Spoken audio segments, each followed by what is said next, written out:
Hello and welcome to Nationwide on the network service of the NTA. I'm Olajide Bello. Remember, you can join this broadcast live on our website www.nta.ng/live and on our other social media handles displayed on your screen for update. Now let's start with victims of the drone misfire. The Vice President has directed the management of the National Emergency Management Agency to mobilize and provide adequate support to the victims of a Nigerian Army drone misfire in Tudunbiri village in the Gabi local government area of Kaduna State. The Vice President gave the directive after commiserating with the victims at the Barrow Diko Teaching Hospital, where some of the casualties, most of whom are women and children, are receiving treatment.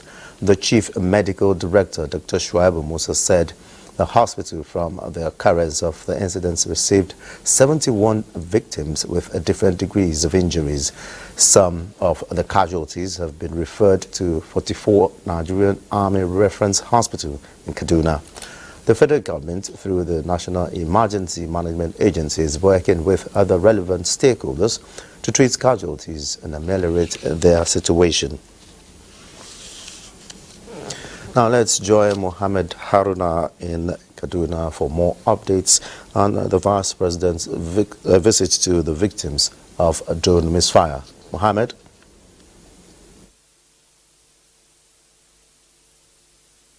The Vice President has just concluded the meeting with the Kaduna State government, and part of the meeting is the flagging of Filaco initiative as in the Northwest as a solution to many issues that are happening in the North. This is a non-kinetic response to issues of insecurity in the Northwest, and the states that are to be part of this includes Benue State, Niger State, Kaduna State, Katsina, Zamfara, Kebbi, and Sokoto. The Vice President has just announced that Kaduna is going to be the state where the initiative is going to be flagged off, and Tudunbiri, where this incident happened, is the pilot place where this initiative is going to be taking place. He has also solicited for peace in the state, where in the meeting we have representative of the both religions, which is the Christian and Muslim. That the Kancham was also there, as well as the JNI was also present in the meeting, as well as the security chiefs in the state were also part of the meeting. This is all geared towards that this kind of incident will not repeat itself, not only in Kaduna State, but in the country as a whole, while the security operatives continue to fight against the enemies of peace in the country. All right, many thanks, Muhammad Haruna in Kaduna, for keeping us up to speed with events in Kaduna. Many thanks. Now, to strengthening bilateral relations, Speaker of the House of Representatives, Tajuddin Abbas, has urged the United States government to extend more support to Nigeria in tackling insecurity and corruption. This was when he received a delegation from the U.S. Embassy in Nigeria, led by the Charge d'Affaires, David Green, Special Advisor to the Speaker on Media and Publicity, Musa Kurishi, in a statement said Tajuddin Abbas described the United States as Nigeria's strongest economic partner, noting that relations between the two countries are strategic for the sustenance of democracy as well as tackling security challenges in the country. The Charge d'Affaires, David Green, commiserated with the Speaker on the recent accidental bombing of civilians by the military in Tudunbiri community of Kaduna State, saying we were very sad to see what happened. In talking with Disability Act, the Right Against Persons with Disabilities Prohibition Act 2018 Amendment Bill has passed second reading in the House of Representatives and is also undergoing similar procedure at the Senate. Gufan Shaji Ogwani reports that amending some of the clauses in the bill would further enhance inclusion for persons with disabilities in identified areas.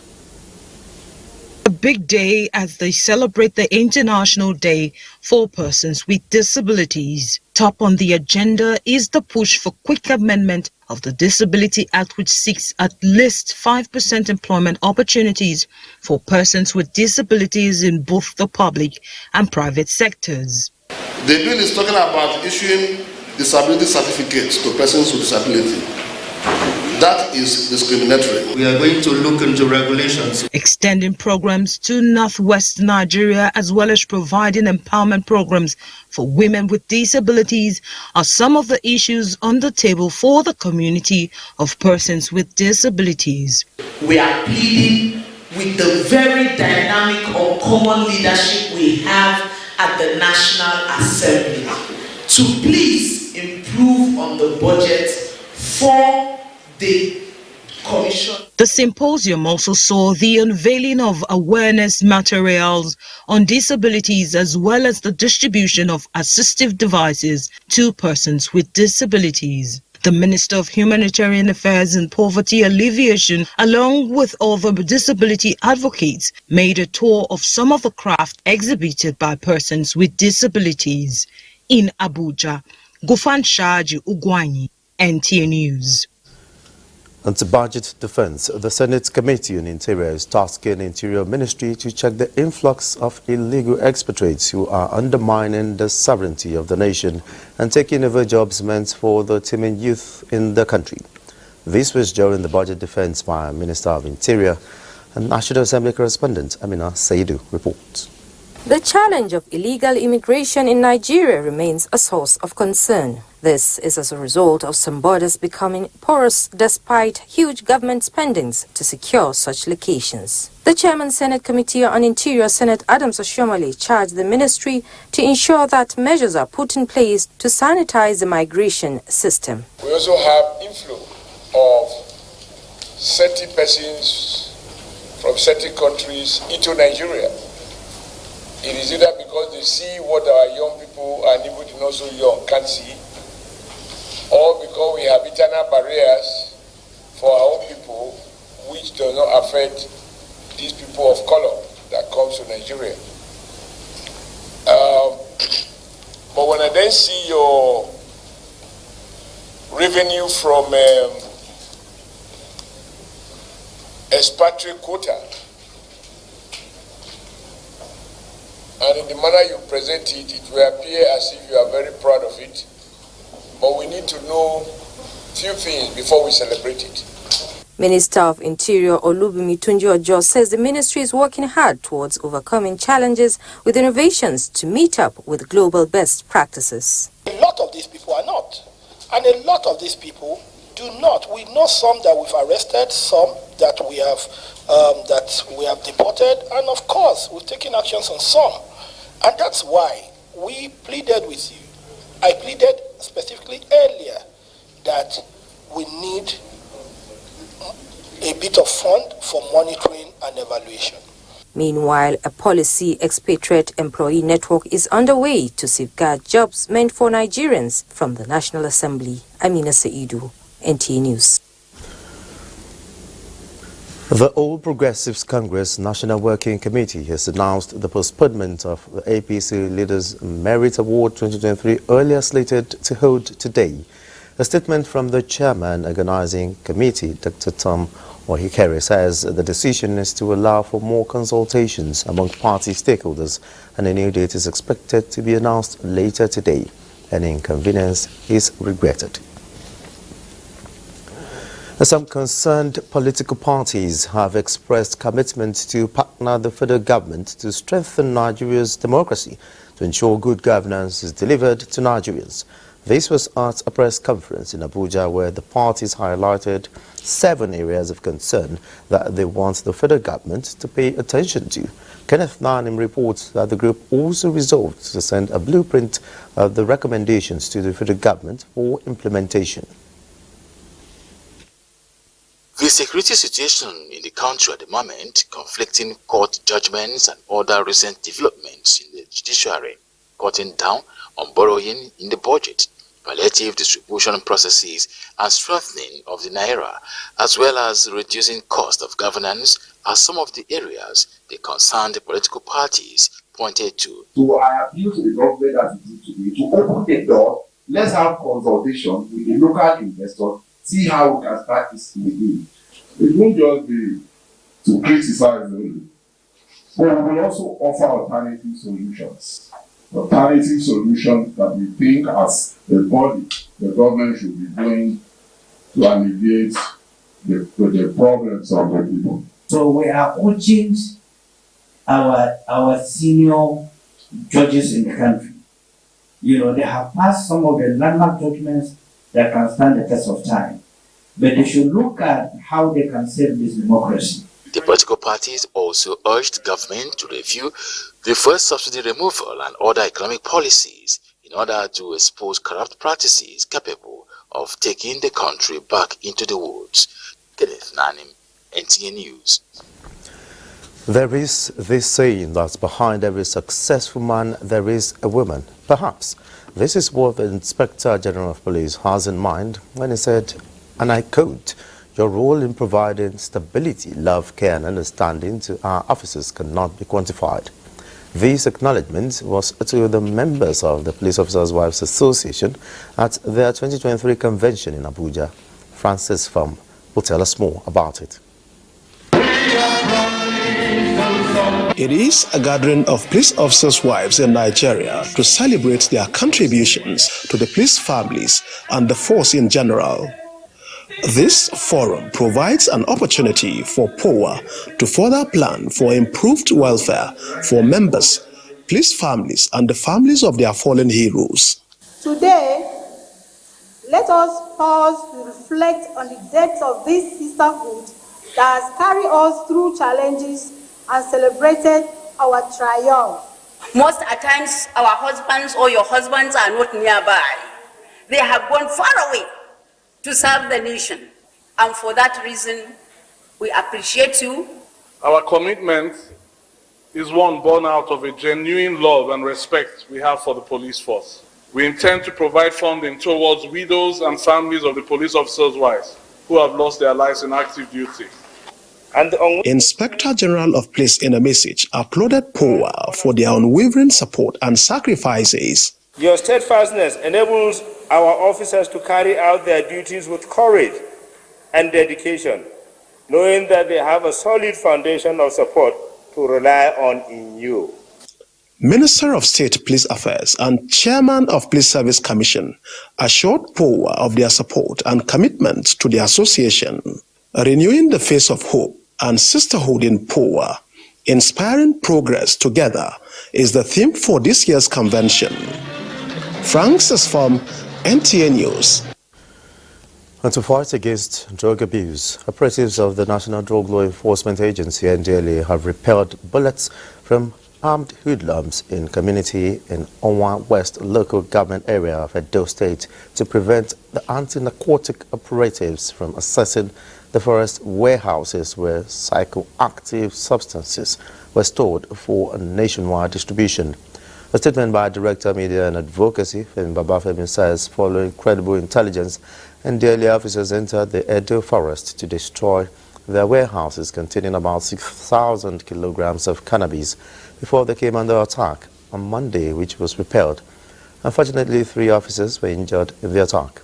The chairman, NDLEA, Brigadier General Mohammed Buba Marwa, warned that those sponsoring attacks on the operatives would know no rest until they are all brought before the law to face the consequences of their actions. And to mitigating road crashes as the year winds down, vehicular movements, particularly interstate travel, is at its peak. Many drivers are profiting from travelers who are eager to celebrate Christmas with their loved ones at their respective destinations. Joel Popola reports that road traffic managers are determined to prevent tragic incidents that often occur around this period. It is less than 3 weeks to Christmas celebration. Commercial activities and vehicular movement is approaching its peak. Lagos, the commercial nerve center of the country, has several interstate roads which are usually flashpoints for traffic gridlock and requiring extra efforts to manage during the festive period. At this critical period, please, if you are going to be on the road, ensure that you have your valid driver's license, you maintain your vehicle, stay away from the use of phone while driving. What I know that of our road, If there's no hold up, I beg all our drivers to make sure the vehicle is okay. Very, very important is brake. The Lagos-Ibadan Expressway is one of the busiest interstate roads the Federal Road Safety Corps is paying special attention to during this period. Several initiatives to sensitize drivers on the need for attitudinal change, such as Don't Drink and Drive campaign across parks in the state, are part of efforts to bring down the frightening statistics of road crashes during this period. In Lagos, Joel Ukbola, NTA News. We now join Amaka live at the Otedela Bridge to give us more updates. Amaka, you're on. Thank you very much for joining us. It's an established fact that during the Yuletide we experience a high and increase in the movement of people in and outside Lagos, the city of aquatic splendor, known to be densely populated. You know, the Lagos, according to the National Population Commission, has over 20 million people, and a significant number of this population move during the Yuletide season from the hustle and bustle of Lagos to the hinterlands in the parts of the country. And this speaks to the likelihood of increase in road crashes during this period. And we have data to show that. Data from the Federal Road Safety Corps, which reveals that between January to November this year, the state recorded 406 road crashes and 134 persons died as a result of these road crashes. And doing a comparative analysis between December 15, 2021 and January 15, 2022, media reports from the Federal Road Safety Corps shows that about 327 people died as a result of road crashes. And comparing that to the same period between 2022 and 2023, we see that 381 persons died. And so there's a record of a 0.54% disparity figures increase in road crashes here. And we know that the road safety is saddled with the mandate to prioritize safety on our roads. And I have joining me the Sector Commander, Federal Road Safety Corps, Lagos State, Mr. Babatunde Farinloye, to provide information for road users and the general public on how to prioritize safety during the Yuletide. Thank you very much, sir, for joining us. Thank you very much. Okay, so I know that you're not resting your hours during the season. You're always busy to ensure that you sensitize and do the needful for the motoring public. So how are you going to ensure that those designated routes leading out of Lagos that are going to experience heavy vehicular movement and congestion in the days ahead, how are you going to ensure that we record zero crashes along those routes? Thank you. Yeah, we believe that during the Yuletide period we are going to experience burgeoning traffic volume along this corridor, so we are fully prepared. We will increase our visibility along this path and ensure that our men are on ground 24 hours to ensure that there is free flow of traffic. We will make sure there is no congestion along this Otedela Bridge that is so steepy, slopey. We will put up some of our personnel to display red flags to warn people against speed-related infractions and ensure that people don't die along this side. I want to use this opportunity to enjoin the government to please help us put guardrails on this Otedela Bridge to make the road more forgiving. Although it has been widened, it's very smooth, but in case of any collision, side collision, the vehicle from the bridge can fall on the vehicles under the bridge. That is part of what we want to do. Aside this, we are going to ensure that we have help areas along this corridor. We will ensure that we increase our mobile court sessions for reprobate offenders to tie them in the court. Then we will also line our men along the route to ensure that the traffic is flowing around Lagos. Our ambulances are on ground. Our recovery vehicles are also on ground to move obstruction promptly. I want to assure Lagosians that our response time remains 5 minutes in Lagos State. Okay, so talking about tackling cases of emergency, you know, we have cases of unforeseen contingencies. How do you ensure that things are nipped in the bud? Yes, we have strategies, we have programs, we have advocacies that are put in place in tandem with United Nations Decade of Action, targeting 50% reduction by 2030. Recently, for this year, we are targeting 5% reduction in ROTC in Nigeria. So for some of these things we are talking about, we have involved people we call community first responders, and we have our toll-free line 122 that can call at any point in time. At all those black spots and the flash points in Lagos, we have people that can easily respond to any emergency that we call community first responders. We have more than 2,000 regular special marshals in Lagos, and we have more than about 55 vehicles are going to use for the program. Okay, thank you very much. You've heard it all. I've been speaking with the sector commander of the Federal Road Safety Corps Lagos State, Mr. Babatunde Farin Loye. And so that's the much we can take for now. For want of time, I'll be handing you over to Hingila John Adams for the continuation of Nationwide. Thank you, Amaka. Education of the girl child and women empowerment have been identified as vital tools in reducing and eradicating abuses often experienced by women and the girl child in the society. This was re-echoed at the opening of the 2023 Law Week by International Federation of Women Lawyers, FIDA, Badagry branch in Lagos. Diana Ajale reports that the program provided an opportunity for female lawyers and other stakeholders to add their voices on the global ongoing 16 days of activism against gender-based violence in Nigeria. From sexual assault, gender-based violence, lack of access to quality education to discrimination at workplace, the challenges of womanhood are visible. When the mindset of the society towards the woman and the girl child is the same, is at par with how they view the men and the boy child, then the woman will become a better empowered person. This sensitization workshop by FIDA calls for a collective action by all stakeholders on the perennial issues bothering women and the girl child in the society. It recognizes that empowerment is not just about personal transformation, but a catalyst for broader societal change. Antonia Akilawo, SAN, said womanhood should not be compromised, as empowering women and girl child is germane to the nation's economic development. When women and girls are empowered, the benefits extend beyond individual lives to impact families, communities, and ultimately the entire world.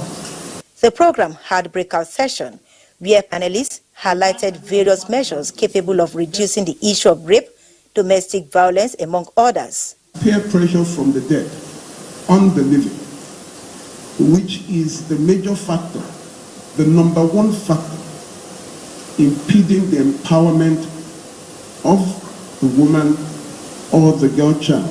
The International Federation of Women Lawyers 2023 Law Week coincided with the 16 days activism to raise issues bothering women and the girl child. The theme of the program is Empower a Woman, Empower a Girl Child, Empower the World. In Lagos, Diana Ajale, NTA News. The Nigerian Army has concluded exercise Clean Sweep at the site of the 2002 Ikeja Cantonment bomb blast with a promise to make productive use of the land. Olumide Guntola reports that the Army barracks is now certified free of unexploded ordnance. Before now, the site of the 2002 Ikeja bomb blast is no-go area due to leftover of unexploded ordnance after the deadly incident. The narrative has changed with the successful conclusion of the exercise Clean Sweep, an initiative of the Nigerian Army to make the area safe for all Nigerians. The officers and soldiers. The coordinator of the exercise, Colonel Abdulrazak Kazim, explained to journalists that 2,055 ordinances were recovered and disposed during the exercise that lasted for 57 days. The Chief of Army Staff, Lieutenant General Tauri Lagbaja, represented at the event, confirmed that the Nigerian Army Cantonment Ikeja is now free of unexploded ordnance and declared the area safe. We deployed the modern technology available in the market today in this operation. We had the Husky counter-IED vehicles that we brought all the way from Makurdi, Benue State. The EOD experts and ammunition technical officers from both the Nigerian Army engineers and the ordnance corps were brought from all over the country to Ikeja Cantonment and have been engaged in this exercise for the past 2 weeks. Now that the site of the 2002 Nigerian Army Ikeja bomb blast is free of unexploded ordnance, what next for the Nigerian Army as regards the productive use of this site? I foresee the Army tomorrow, in line with their priority. It could be office or residential accommodation, it could be sporting facilities. It may also include a cenotype as a memorial for that unfortunate incident being erected in that site tomorrow. While commending President Bola Tinubu for approving the exercise, the Nigerian Television Authority was also recognized for prompt and adequate reportage of the event. In Lagos, Olumide Guntola, NTA News. Those are the reports from Lagos. Nationwide will continue in Ibadan after.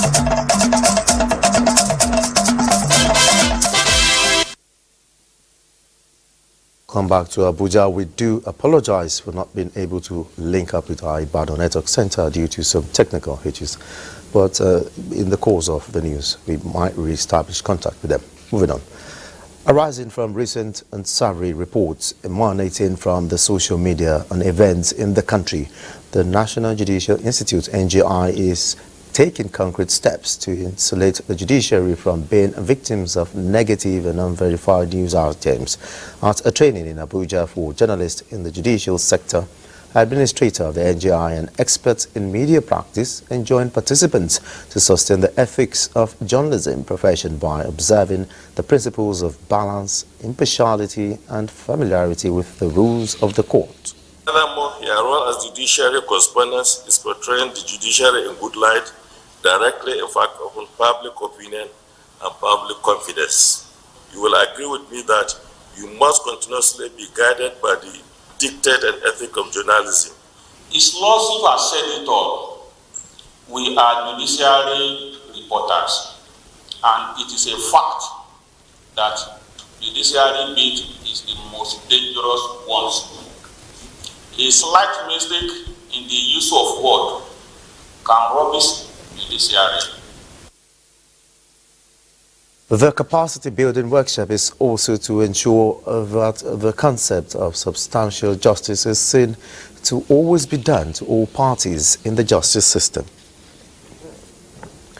The convener, Hope Alive Initiative for Africa, His Royal Majesty Oba Adeyeye Enitan Ogunwusi, the Ooni of Ife, wants inmates of the Medium Security Custodial Center, Kuje, to keep hope of a better future alive.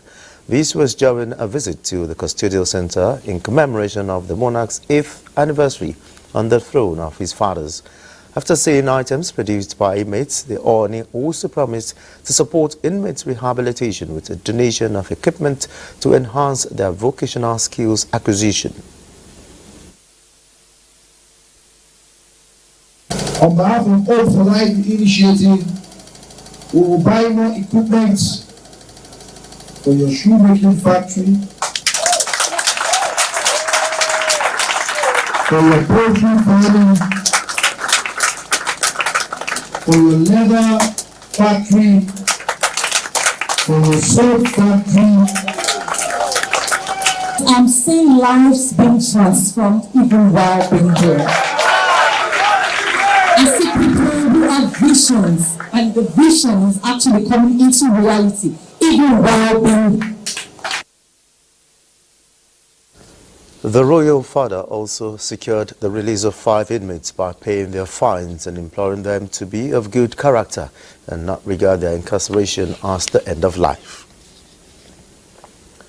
High-tension electrical transmission lines are usually installed in a manner that it would not constitute danger to the people and environment.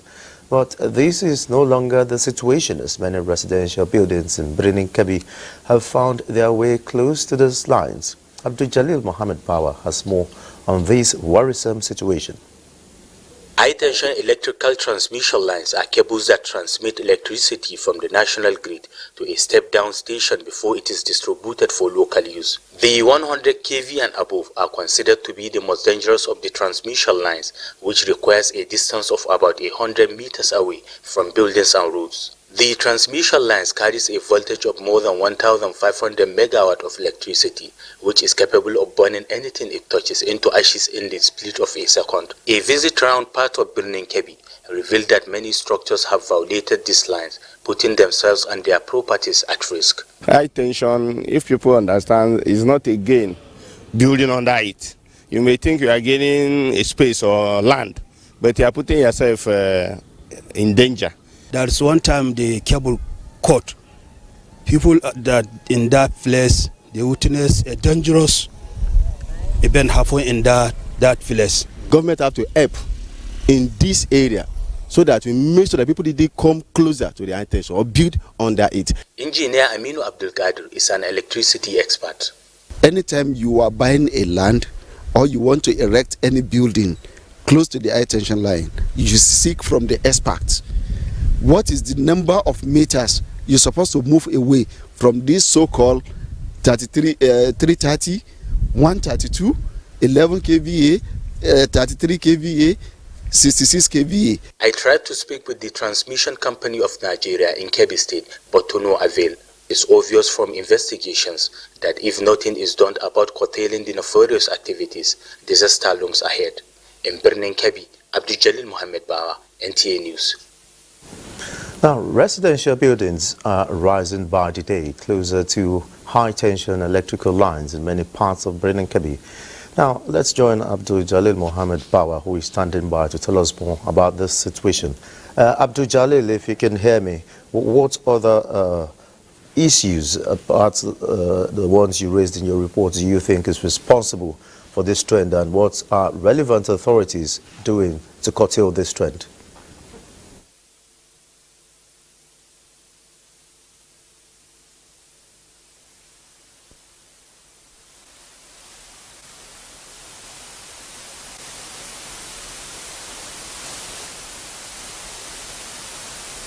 From Abdul Jalil there in Birnin Kebbi. We do hope to re-establish contact with him when that is fixed. After many years of meritorious service to the nation, Barrister Ikeja Cantonment has bowed out with dignity and a heart full of gratitude. She retired as a Director Planning, Research and Statistics with the Federal Radio Corporation of Nigeria. Deborah Balagbobo reports that the Thanksgiving was organized by Radio House Chapel of Restoration in collaboration with colleagues and friends.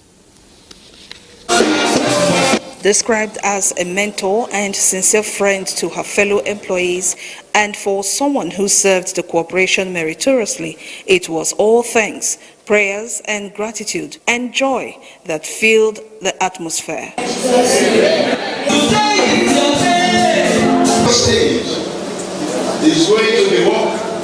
And then the testimonies and the glowing tributes on the person of Barrister Ikeja Cantonment from friends and colleagues for being a truthful, straightforward person. There exists a great celebration.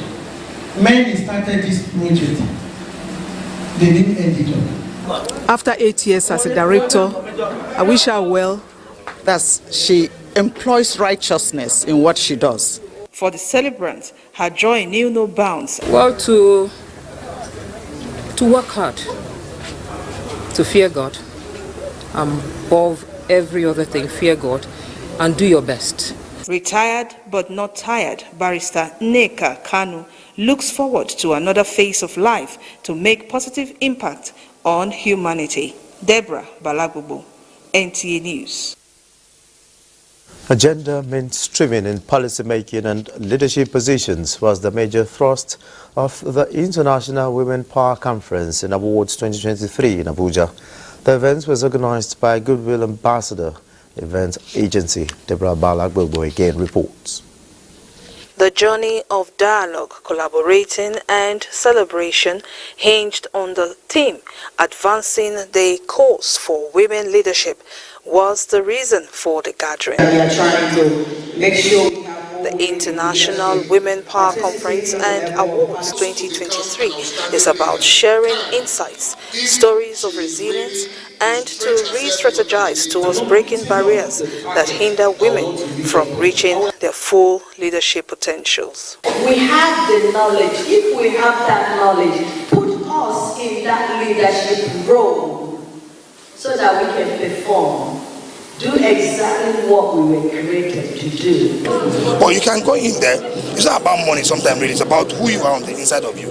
Voice out, keep saying it, keep doing it. You come to pass. If you want to champion the fight against insecurity, it should start with the protection of the chastity, dignity, and credibility of women. We never should stop.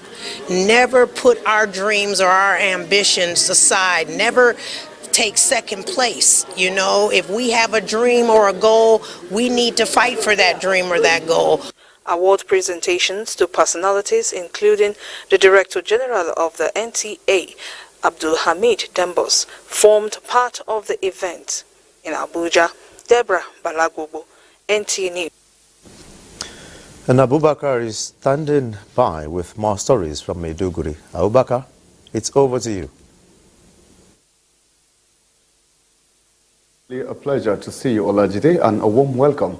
Series of clarion calls to eliminate violence against women and girls, as well as advancing women's rights, including gender equality, took center stage during the flagging off of campaign of 16 days activism. The program was flagged off by wife of Borno State Governor Falmata Babagana Umara Zulum at the Multipurpose Hall of Government House, Maiduguri.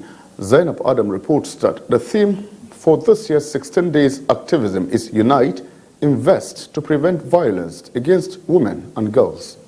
The 16 days of activism against gender-based violence is an international campaign that takes place every year from November 25th to December 10th. The idea behind the campaign is to raise awareness about gender-based violence and to advocate for the elimination of all forms of violence against women and girls. Dr. Falmata Babagana Umara Zulum, represented by Commissioner for Women Affairs and Social Development, Zuwaira Gambo, said they will advocate for the elimination of all forms of violence against vulnerable persons and women, as well as girls, for a prosperous society. She further affirmed commitment toward building a world where women and girls can live freely without fear or stigma. We are building on that framework as a government to ensure that GBV issues are addressed squarely and justice is given to the victims.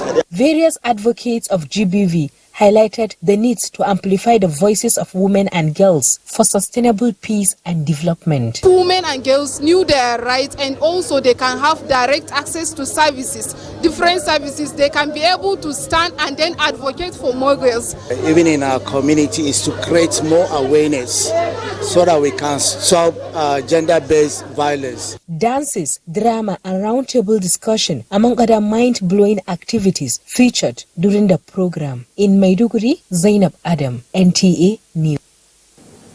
Away from that now, to tell you that for Muslims and Islamic communities to regain their pride of place as shining example of civilization and leaders in sustainable human progress, they must return to Islamic bases and imbibe the exemplary tenets of Islam.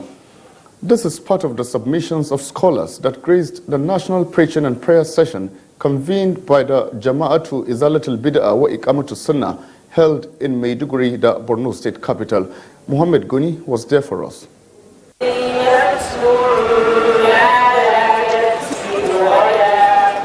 A grand moment of excitement among both the Bistil Muslim Ummah and their host as the town came alive with echo of the Quran that rhymes with the foundation of Islam on which the Kanem Borno above.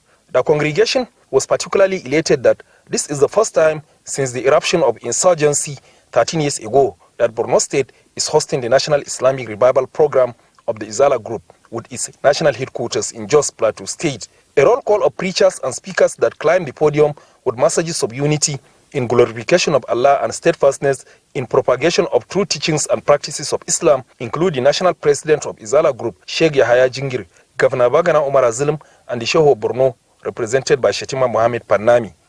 The visit is to preach Islamic doctrine as enjoined on believers.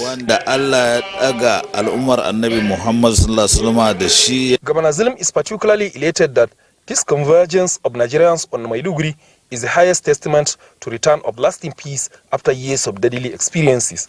We want to see how we can, establish sustainable peace building, social cohesion and stability in Nigeria. The grand preaching attracted Islamic scholars and faithful across the country and beyond, during which the scholars drew attention to central messages of Islam, which revolved around fear of Allah and adhering to the tradition of noble prophet of Islam.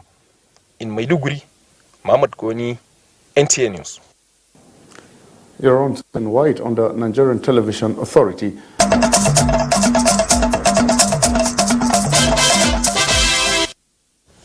Many thanks for being there. The Nigerian Export Promotion Council, NEPC, in alliance with the International Trade Center, ITC, is championing the cause of positioning women-led businesses in the African Continental Free Trade Area under the framework of the She Trades Commonwealth Project. The implementation of the She Trades initiative in Nigeria is targeted at removing barriers to women's participation in trade, creating and executing strategic plans for accessing regional and international markets, as well as developing their negotiation and communication skills. Women enterprise make up only 11% of the setup. And in this regard, together with the International Trade Center, forces were joined to come up with a sound business plan which will guarantee or pave a way for them to access credit through the financial institutions. By working with government, the private sector, entrepreneurs to build business capacities of women and to create a better and more sustainable global economy. Comfort Amadu reports that NAPC and ITC are also collaborating to increase the participation of women in non-oil exports through support women producers, processors, agripreneurs and traders. Now let's join Kemi Akiwande in our Ibadan Network Center. Kemi, it's good to see you. Thank you, Olajide. Good to see you too. Welcome to Ibadan. The second biannual meeting of the National Consultative Committee on Statistics 2023 has been held in Ibadan with a call for accurate compilation of data of Nigerians towards the formulation of enabling policies by government at all levels. Lukman Hassan tells us more.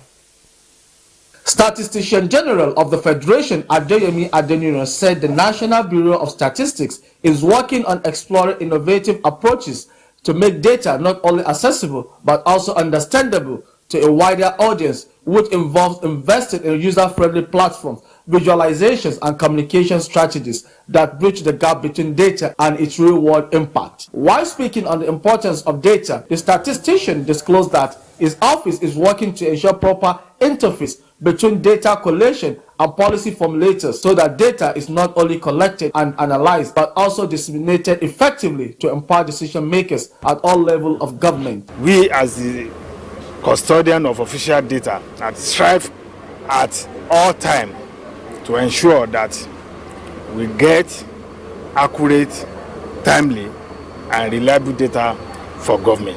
Oyo State Deputy Governor Bayo Lawal reiterated the importance of data, stressing that the state has always relied on data. He advocated for effective collaboration between the National Bureau of Statistics and state government to ensure evidence-based planning in the country. It is important for us to begin to have reliable data upon which national planning can be based.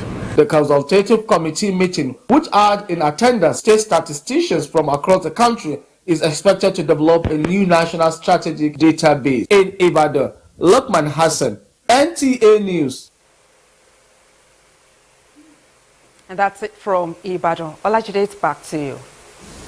Many thanks, Kemi. And that concludes Nationwide on the network service of the NTA. Many thanks for being a part of it. I am Olajide Bedlow.